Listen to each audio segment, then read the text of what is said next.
قبروں پر مسجد بنانا حرام ہے. نہیں ہوتی بالکل نہیں ہوتی. قبر کے اوپر مسجد بنانا جائز نہیں ہے، اور ایسی مسجد میں جس کے اندر قبر ہو نماز نہیں ہوتی. بہت واضح مسئلہ ہے، واضح دلیلیں موجود ہیں. رفع یدین بھی اللہ کے رسول صلی اللہ علیہ وسلم کی ایسی سنت ہے جو 50 سے زیادہ صحابہ سے روایت کی گئی ہے، متواتر حدیثیں موجود ہیں. لہٰذا سنت کہہ کر کے ہم یہ چھوڑ دیں بھائی نبی کی سنت ہے ضروری نہیں ہے، میرے بھائی ایسا نہیں چلتا، ایسا نہیں چلتا. ہم نماز اسی طریقے پر پڑھیں جو نبی سے ثابت ہے، جو نبی نے ہم کو سکھایا ہے. اللہ ہم کو اسی طریقے پر پڑھنے کی توفیق عطا فرمائے. یا اگر کسی کے کئی بزنس ہیں، اس میں زیادہ تر حرام کے بزنس ہیں، پرسنٹیج زیادہ حرام کا نظر آ رہا ہے، اس کے یہاں بھی دعوت کھانے سے ہم پرہیز کریں گے. ایسے ہی معاملہ تحفہ کا بھی ہے. اگر وہ تحفہ دے گا تو ہم اس کے تحفے کو نہیں لیں گے یا اس کو استعمال نہیں کریں گے. کوئی بھی قرآن کی تعویذ دے یا اس کے اوپر عمل کرے تو کیسا ہوگا؟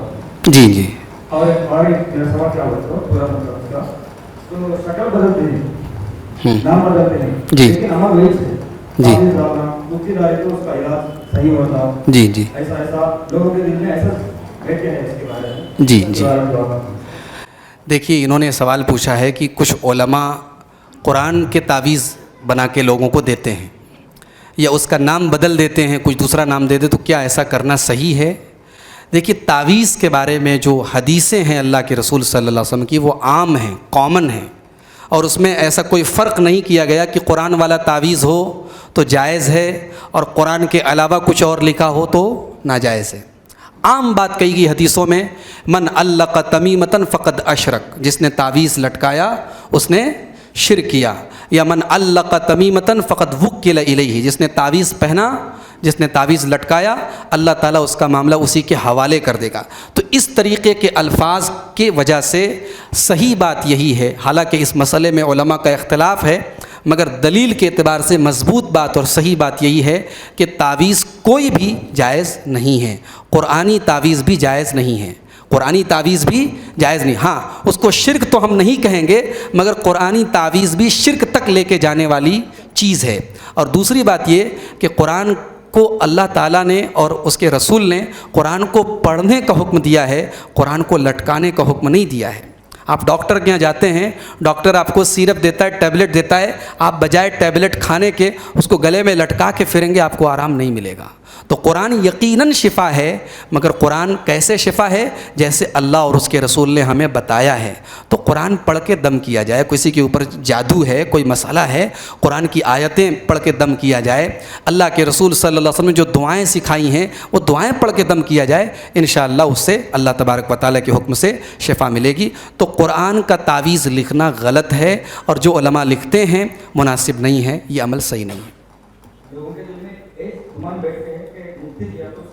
نہیں، اگر کسی کے دل میں یہ گمان ہے کہ مفتی صاحب نے ایسا کیا تو یہ عمل صحیح ہے، تو ایسا نہیں ہے.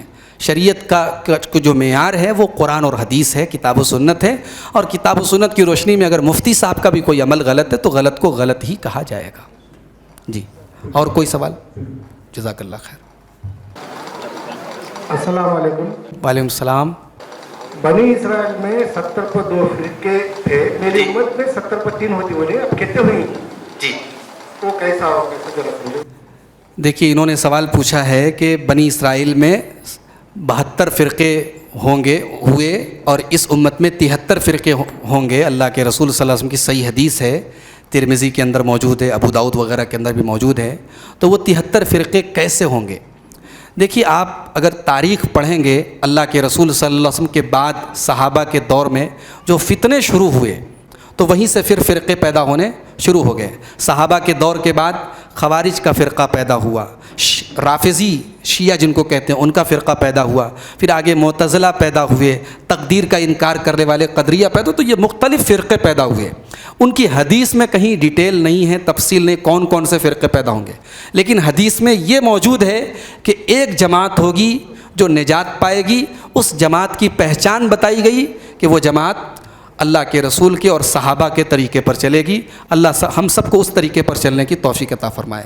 تو اللہ کے رسول صلی اللہ علیہ وسلم کا طریقہ اور صحابہ کا منہج صحابہ نے جس طریقے سے اللہ کے رسول کو فالو کیا ہے، قرآن اور حدیث کو فالو کیا ہے، یہی نجات پانے والی جماعت کا راستہ ہے، اور الحمدللہ ہم اسی راستے اور اسی منہج کی دعوت دیتے ہیں، اور اللہ سے دعا کرتے ہیں کہ اللہ ہمیں اسی منہج پر چلنے کی توفیق دے۔ کیا تیلگو میں نہیں نہ لکھا ہے؟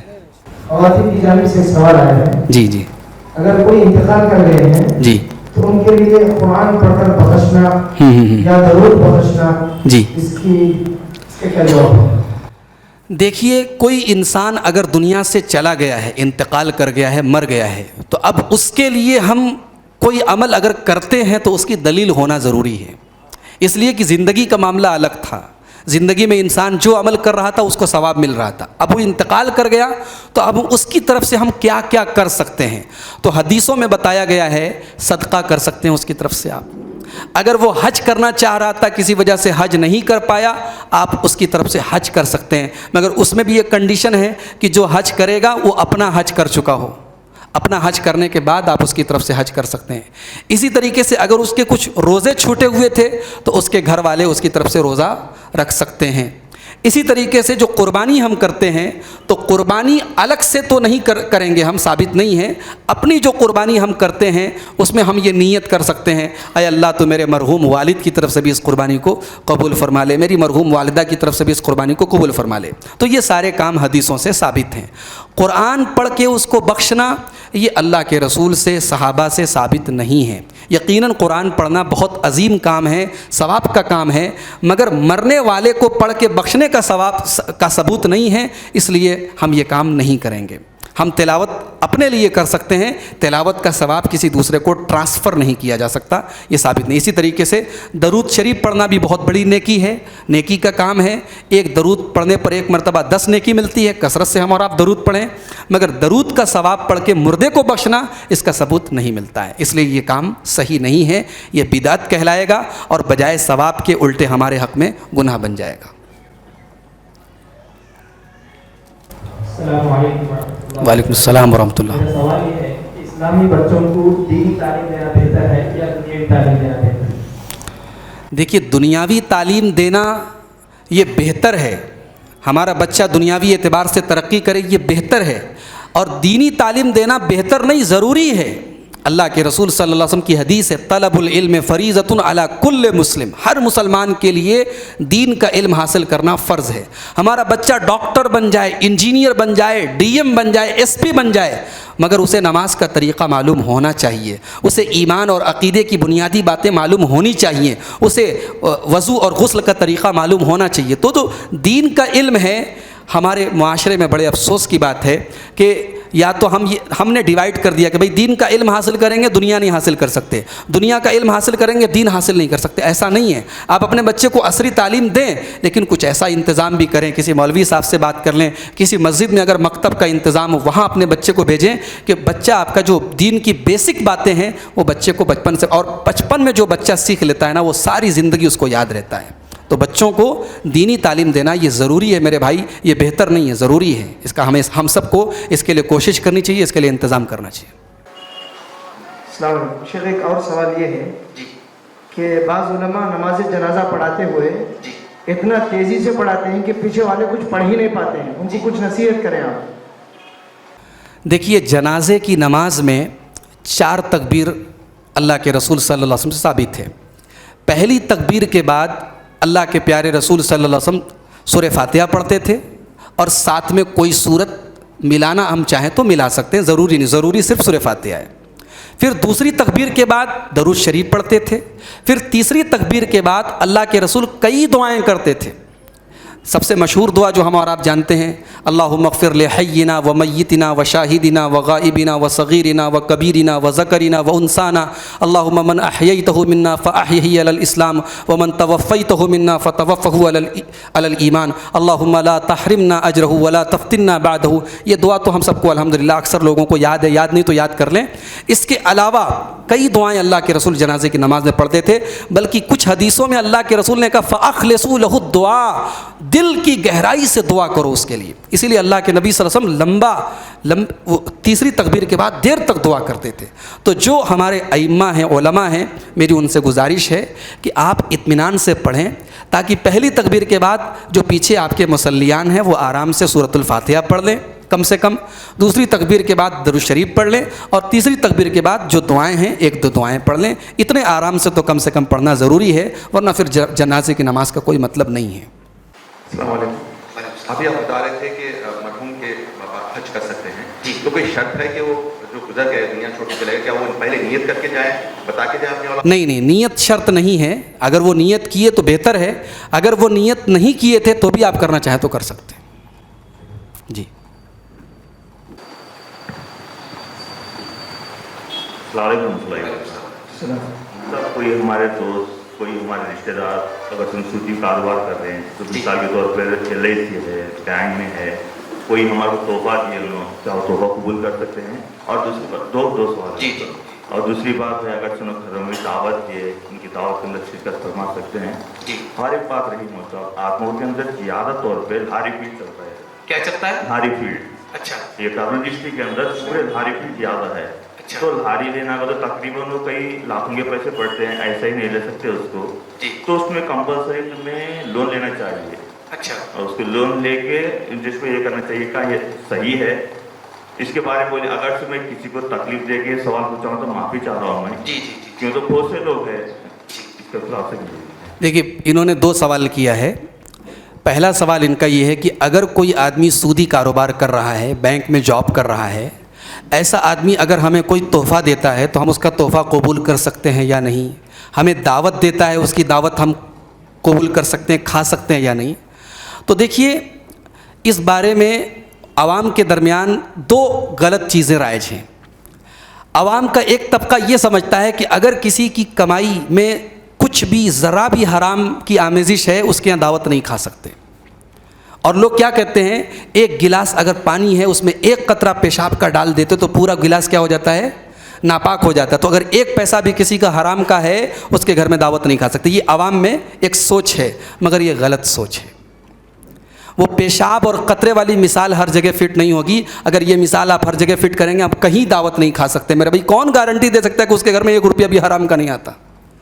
اتنے متقی اور پرہیزگار کون ہیں؟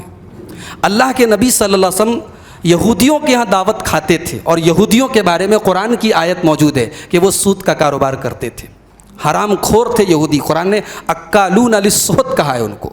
تو اہل علم کہتے ہیں اللہ کے رسول کی حدیثوں کی روشنی میں کہ اگر کسی کا حرام کا کاروبار ہے لیکن اس کا حلال کا بھی کاروبار ہے اور اس کی کمائی زیادہ تر حلال ہے، کچھ اس کا حرام کا بھی بزنس ہے، تو اس کے یہاں دعوت آپ کھا سکتے ہیں. لیکن جو علماء ہوں جن کا سماج میں ایک اثر ہو، ان کو چاہیے کہ ایسے آدمی کے یہاں دعوت کھانے سے پرہیز کریں تاکہ اس کو عبرت ہو اور وہ اپنی اصلاح کرے. سمجھ رہے ہیں؟ لیکن اگر کسی کی کمائی پوری کی پوری حرام ہے، جیسے بینک میں اگر کوئی جاب کر رہا ہے، تو علماء کا یہ متفقہ فتویٰ ہے، کیونکہ بینک ہمارے یہاں جتنے ہیں سب انٹرسٹ بیسڈ ہیں، سب سود کی بنیاد پر چلتے ہیں، اور بینک میں کوئی بھی جاب کرنا جائز نہیں ہے. تو اس آدمی کی یہاں دعوت ہم نہیں کھائیں گے، پرہیز کریں گے. یا اگر کسی کی کہ کئی بزنس ہیں اس میں زیادہ تر حرام کے بزنس ہیں، پرسنٹیج زیادہ حرام کا نظر آ رہا ہے، اس کے یہاں بھی دعوت کھانے سے ہم پرہیز کریں گے. ایسے ہی معاملہ تحفہ کا بھی ہے. اگر وہ تحفہ دے گا تو ہم اس کے تحفے کو نہیں لیں گے یا اس کو استعمال نہیں کریں گے. دوسرا بھائی نے سوال کیا ہے کہ یہاں لاری جو ہوتی ہے، گاڑی لوگ لون پہ لیتے ہیں. تو دیکھیے یہ بڑا ایک پیچیدہ مسئلہ ہے، اس لیے کہ بڑی گاڑیاں جو ہوتی ہیں اس کے بارے میں مجھے بہت سارے بھائیوں نے بتایا کہ اس کو ہم کیش اگر لیں گے تو بہت سارے مسائل ہوتے ہیں. ہمارے پاس پیسہ ہو کر کے بھی ہم کیش نہیں لے سکتے، کہ یہ ایک پیچیدہ مسئلہ ہے. اس کو جو آپ کے مقامی علماء ہوں ان کے سامنے پوری صورتحال بتا کر کے اس مسئلے کا آپ حل پوچھیے. اس کے بارے میں پوری تفصیلات جانے بغیر میں فی الحال کوئی تبصرہ نہیں کر سکتا اور اس بارے میں کوئی بات نہیں بتا سکتا. لیکن اتنا ضرور کہوں گا کہ ہمیں جہاں تک ممکن ہو لون لینے سے، اس لیے کہ سود کا دینا اور لینا دونوں حرام ہے، اس سے پرہیز کرنا چاہیے. جی جی جی ٹائم ہو گیا. کوئی سوال ہے آخری؟ وعلیکم السلام. جی جی بتائیں. سوال نہیں پوچھتا ہوں، میرے معلوم نہیں سو معلوم کر لینے کے واسطے میرے جیسے والے بھی مجھے بھی جی کیونکہ تو سوال کرنے نہیں حریف آتا نہیں بے آتا نہیں. میں علماء سے میں نہیں سوال پوچھ سکتا،